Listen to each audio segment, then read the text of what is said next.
Hello, everybody, and thank you so much for joining me for another episode of Interviews with Entrepreneurs in South Africa.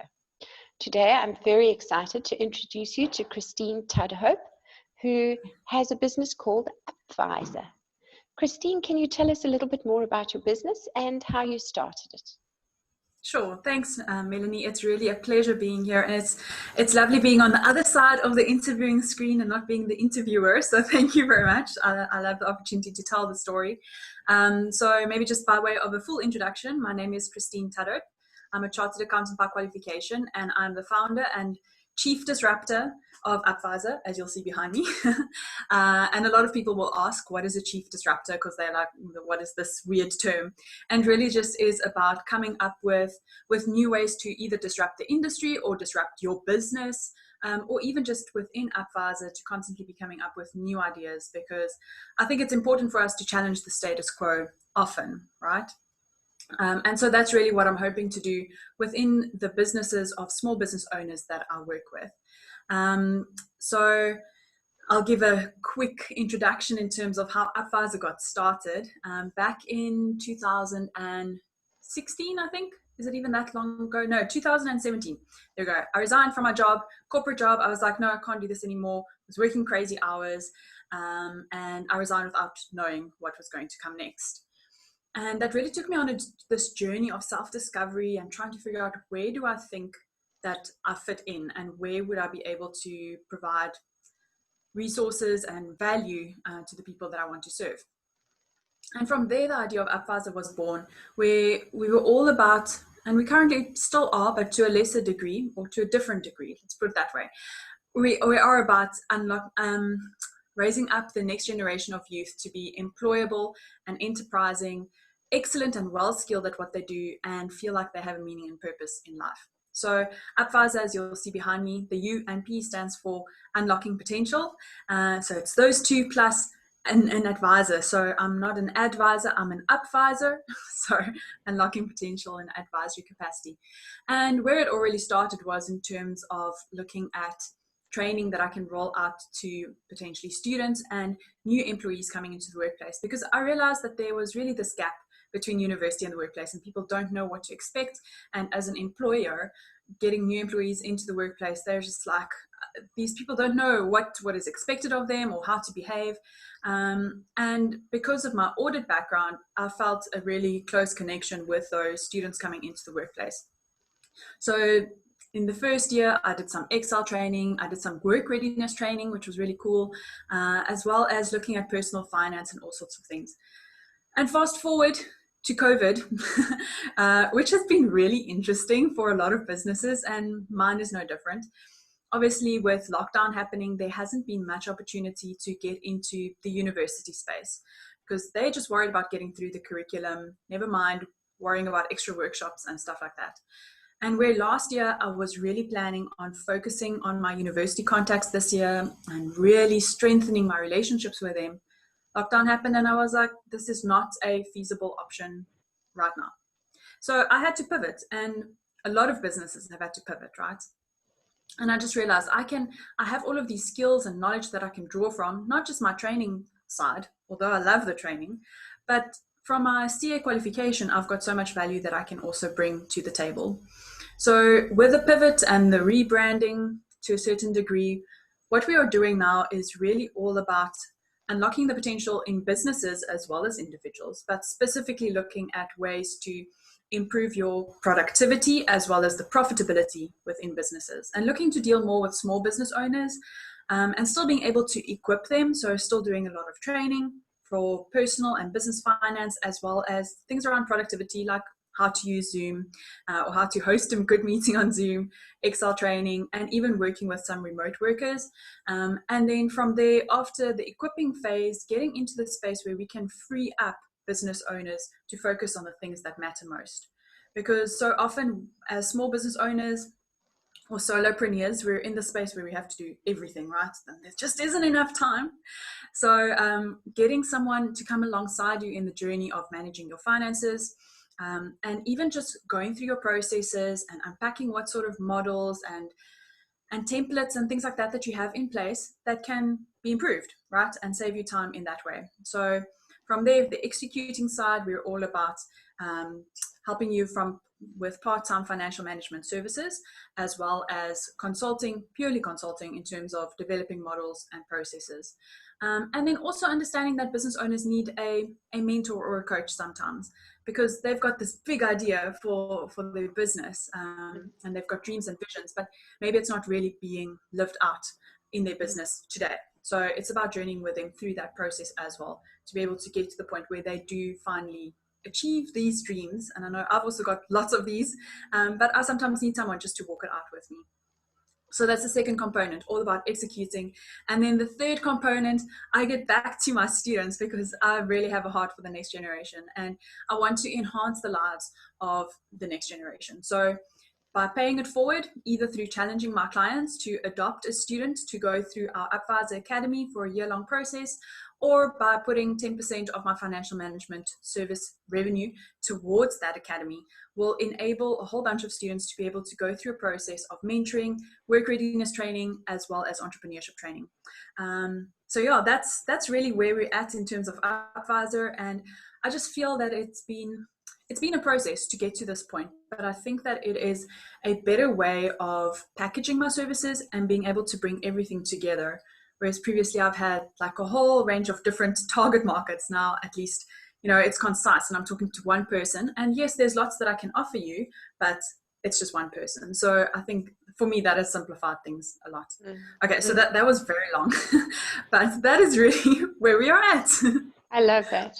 Now, what I'm finding very interesting about your story is when you say to me CA, disruptor is not the first thing that comes to mind. Okay. Absolutely not. I always think about very structured, resistant to change. How do you come to be a CA who's also a disruptor? I think SAICA, so SAICA is the South African Institute of Chartered Accountants. I think they are doing a lot to be able to develop the chartered accountants to become forward thinking and to become the future leaders of South Africa.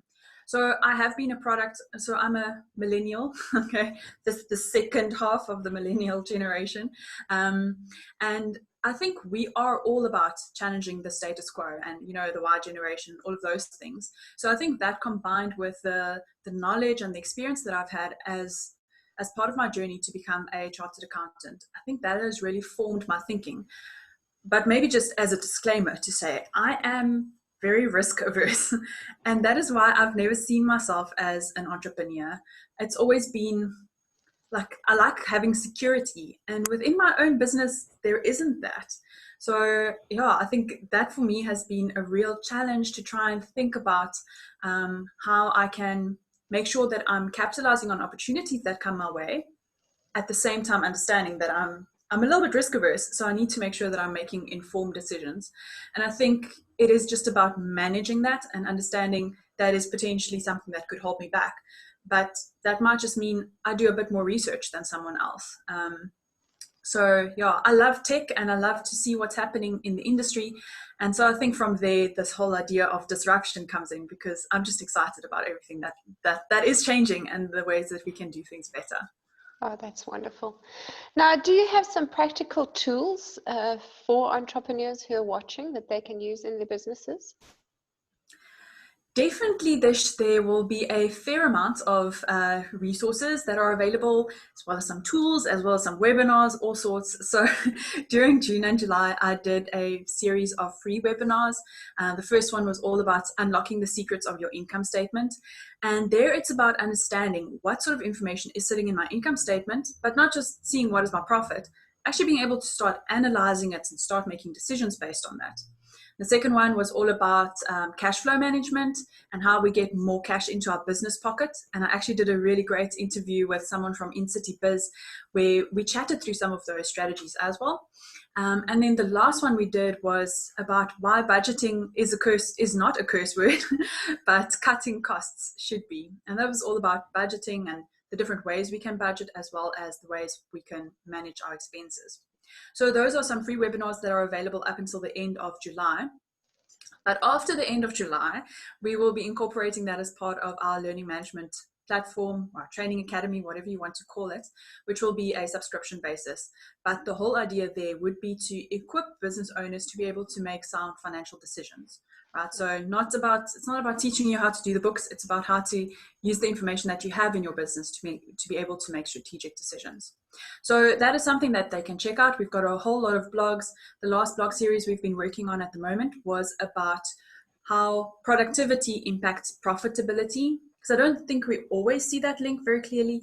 So I actually really enjoyed that one. It was about how we unlock the productivity in our employees, in ourselves, even in our assets in our business, and how that translates into profitability. And then I also do some Facebook Lives on a Friday afternoon at 1 p.m. where we talk about Finance Friday. And I've been doing a series there around what's been happening with COVID. The last one we did, for example, was what happens when you take your business online. And it's not just about having the website or social media. It's about much more than that. It's about your communication strategies. It's about your employees, and just understanding how it's impacting on your clients as well. The one before that was about pivoting. So there's a whole range of things that they can check out there. It's on YouTube. It's also on Facebook. And then on Thursdays, we are going live on Instagram, because we like spreading ourselves thin sometimes.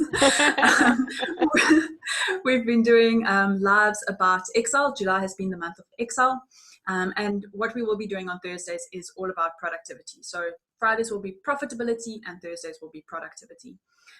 So there we go. Those are some options. And then let's see, what else do we have on our website? We do also have a couple of free resources where you can go download worksheets and printables and all sorts of interesting things that can help you develop your business savvy, as well as even if you're just starting out, like understanding what the steps are that I need to take to develop a business idea and things like that. So really, we are serving a very wide market, whether you're a student, whether you are starting out your new business, or whether you have an existing business, there will be something that suits your needs.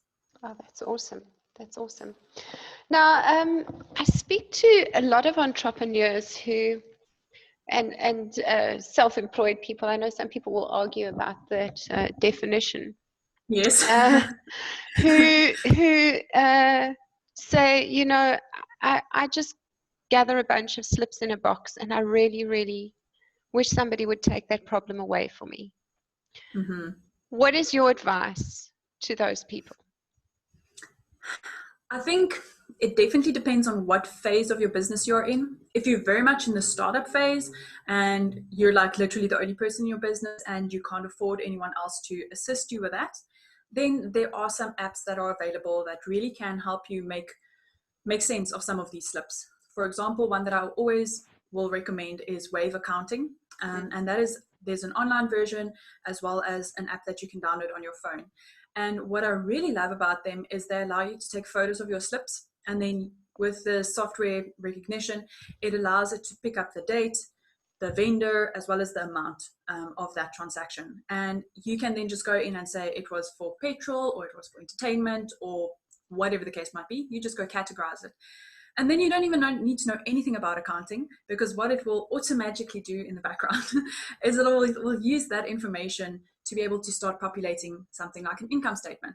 And you can even import your bank statement, and you can start doing invoices through Wave Accounting. And then all of those components together will start filtering into your income statement, balance sheet, as well as your cash flow statement. Mm-hmm. And what I would always recommend people do is to keep that information up to date as much as possible. We don't want to see financials once a year, because once a year is not enough for us to be able to make informed business decisions. So at least on a monthly basis, you need to see that information.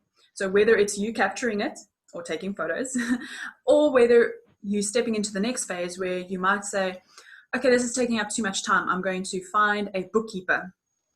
Then go that route. And there are a lot of bookkeepers around, and a lot of good ones as well, but find someone that maybe serves your niche of the market, or someone that you relate to well in terms of personality, but also someone that is highly organized. That is important, as well as someone that is deadline driven. Because if you are going to be sending them something and you want the results quickly, then they need to be able to respect that. And also check their capacity, and obviously also the pricing then from there. So that would probably be the next phase. And they should be able to prepare your financial statements for you to review on a monthly basis. The next step would be, okay, cool. Maybe I have a bookkeeper and maybe I have someone worrying about my tax, but I still have to make the strategic financial decisions. But I don't have enough budget to employ a full-time person to take charge of that. Well, then that's where some outsourced financial management services would fit in. And that's where we fit in. We sort of bridge that gap between having a bookkeeper and having a full-time financial manager. So find someone that can help you from a strategic perspective to just free you up from those really scary decisions, and someone that can analyze your financials and actually be able to provide you insights based on what's happening. And then the next phase would obviously be to employ someone full-time. And at that stage, you might decide, I actually want a CFO, Chief Financial Officer, someone that can really champion these things. But that would normally only be as you start growing towards the higher level of small to medium businesses. So we're really serving that in-between gap, because I think a lot of people are in that space. Mm-hmm. And when you say that in-between gap, how many employees are there in a company of that kind of size? I would probably say we're working with anything. So what they define as small business is 10 to 50 employees. I would probably say I'd be working with 10 to maybe 25, maybe 30, but it depends on the type of business that they are in. That should give you a fairly good idea, because it also depends on who your employees are and in which departments they are working in. Maybe you've already gotten to the point where you've insourced your bookkeeper, and maybe you've got like 2 people in your finance team, but you're still in charge of them. But that means you're not getting to other things in your business. Mm-hmm. So it really just depends on the structure, but I would probably say anywhere between 10 and 30. If you've got less than that, it probably means that you are either small enough to just use a bookkeeper, or it might mean that you have been super efficient in terms of setting up your systems and making sure that you've got the right people in the right place, but you're still growing. Perfect. That's wonderful, because those are the people we also want to help. So yeah, you don't have a lot of people, and maybe you've outsourced a lot of other services as well, and because of that, your team has stayed small. But I guess that's where the revenue target would start fitting in, right? So anyone that's looking to grow and are seeing, especially now during COVID, where a lot of businesses have seen some growth, where they've been changing up their services, that's the prime time to start putting some systems in place. So financial management services would fit in there, but also just in terms of looking at your processes and ways that we can save you time. Sometimes our businesses scale too fast, and our systems and processes don't scale along with that. So we can definitely also assist in that sense. So even if you don't have your 10 or more employees, if you are in that space, it will also be a good fit. Yeah, that's awesome. Thank you for that detailed information. Very detailed, I'm sorry. No, I love it. I love it. You are supplying really, really useful information that is going to make sense to a lot of people watching. Thank you. I have a group called Pricing Your Products group, where this information will also be very useful. Ah, awesome. Yes. Would love to equip more people to know and understand their financials, because we don't always realize it, but understanding your financials makes such a big difference to the quality of the work that you're able to render. Yeah. Yes, absolutely. You're talking to a creative who likes to hide from the financials down every rabbit hole I can find. Oh, yes. So you've also spoken a lot and very passionately about bridging the gap for people who are kind of leaving university and starting to work in the workplace, to make them ready for the workplace. What sorts of gaps do you most commonly see there? I think based on my experience, it really has been around not understanding what the expectation is of a new employee. So, okay, I'm stepping out of university, and now I have to firstly go find a job. Maybe I've never been exposed to interviews, much less virtual interviews like we're doing at the moment. Maybe not even been exposed to a CV writing workshop or anything like that. So the quality of information and the way that they're portraying themselves is probably not very good, because they haven't had exposure. They haven't had any training in that. And because of that, they might have really good qualities to bring to the table, but they're just not presenting themselves well, and they can't communicate that well. And so because of that, they won't get the correct position for themselves. So that is one thing that I definitely think needs to be addressed. And I think that a lot is being done in the recruitment space to be able to develop those sort of skills. For me, what I've really been most passionate about is about developing the person as a professional, especially because I come from a professional background.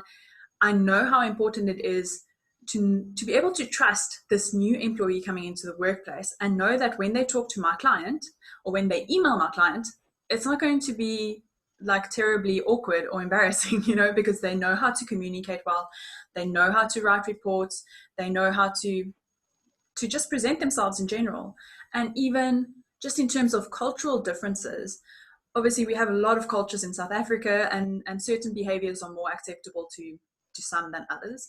And just being able to incorporate culture as part, so your culture that you've grown up with, as part of a workplace culture and understanding what professionalism looks like, I think there really is a big divide. We need to make sure that we are equipping our youth to be able to, I'm not saying they need to fit into the box, that's not what I'm saying, but there is a specific way that we need to behave and we need to portray ourselves to be able to make sure that we will be successful. So I think for me that has been really important. And in terms of the work readiness training, the things that I was looking at there was communication skills, it was teamwork, it was time management, it was professional behavior. It's all of those softer skills that we don't actually develop that much, right? We're just all about the technical. But the soft skills, those are the things that's going to drive your success and help you move up the ranks within your career. So I think those are probably the things that I see are missing. Yeah, that would probably be my answer. Is there an assumption that universities are doing this job, but they're not? I think it's probably going to depend on the industry that you're working within. But what I have seen, just in terms of the accounting industry, is the university doesn't have time to develop those sort of skills. But the accounting firms believes that it's the responsibility of the university, and the university believes that it's the responsibility of the accounting firm. So there's this expectation gap, that comes up. And so because of that, it actually doesn't end up being developed anywhere. Or if it does get developed, it gets developed within the firm, but only towards the end of the articles, which I think defeats the point, because you want a fairly rounded individual coming into the workplace from the beginning already. So I think that is probably the case in a lot of different industries. Just within accounting, I know the curriculum has changed a lot. There's a lot more work that has to be done within the same period of time. And I'm sure that we're not the only case. So I think it's really important for industry leaders as well as university leaders to start talking to one another and understand where these gaps are and what they're going to be doing to develop their students to be able to make sure that we've got a good, solid workforce coming through. Because if we think about it, the youth, they are our future, right? And if we are not training them up well and they're not going to be successful, or they're going to take longer to be successful, then our economy is just going to lag behind as a result of that.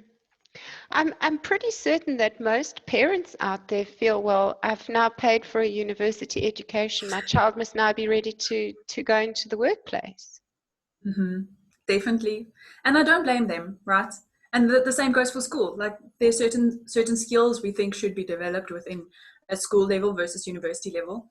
But I guess at the end of the day, the responsibility still would inevitably lie with the parents, because I'm not a parent, but the parent is the ultimate custodian of the child, if I can call it that.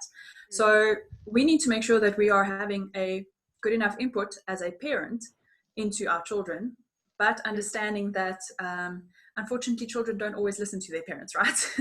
And they prefer external input.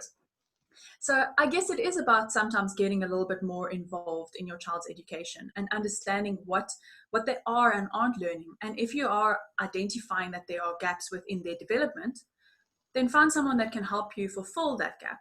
And I've got a colleague that is busy developing a entrepreneurship gap year.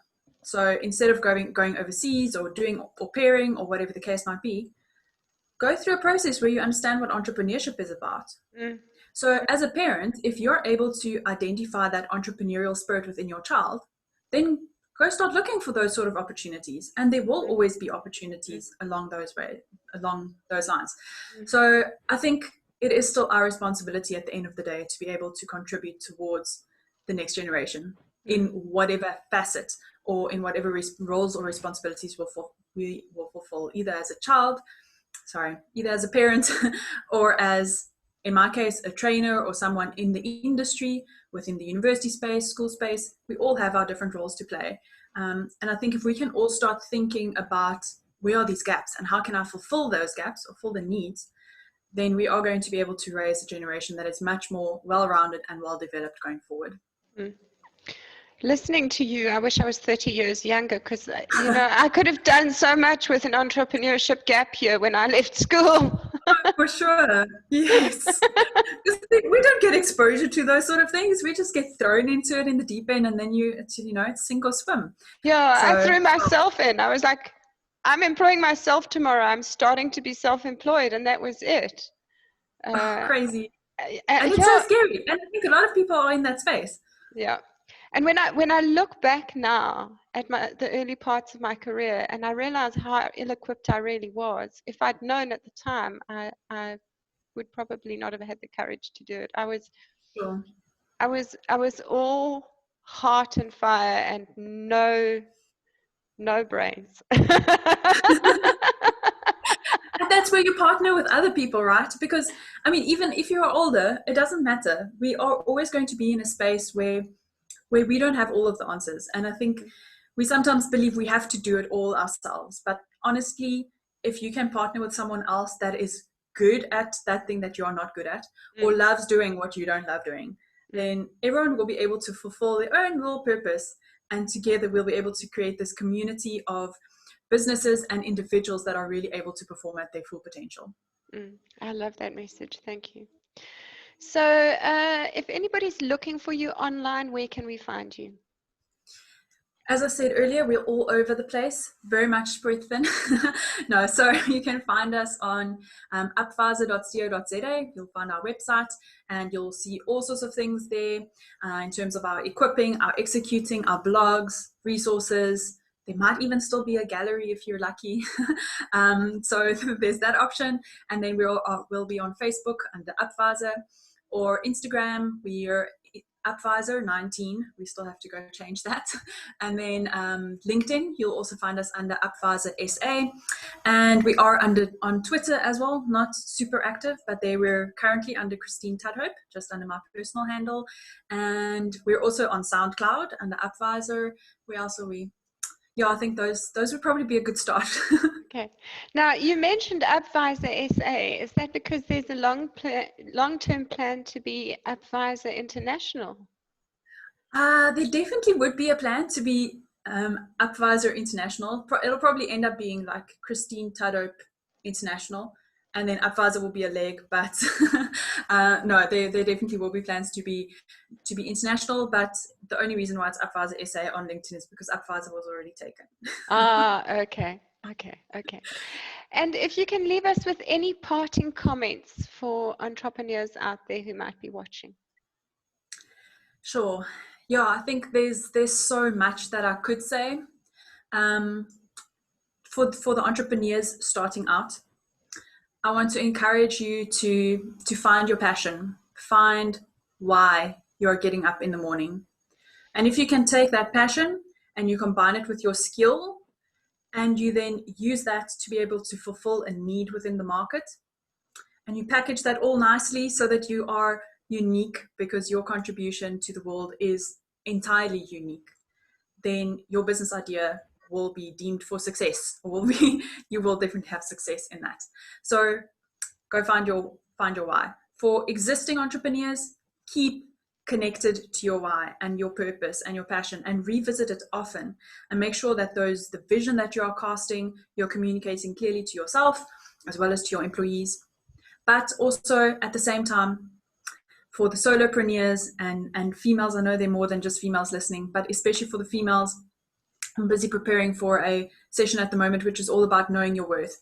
And I think as female entrepreneurs, we struggle so much with understanding that we are worthy, we are valuable, and because of that we don't charge what we are worth. So I really want to encourage you to remember that you are not your business in that sense. You are worthy because of who you are, not because of what you do, because of the services that you render, or because of any price tag that someone wants to attach to you. So yeah, I just really want to encourage you to remember that, and out of that place of worth and value, you will then be able to demand what you are worth from your clients, because that's ultimately the place we want to be in.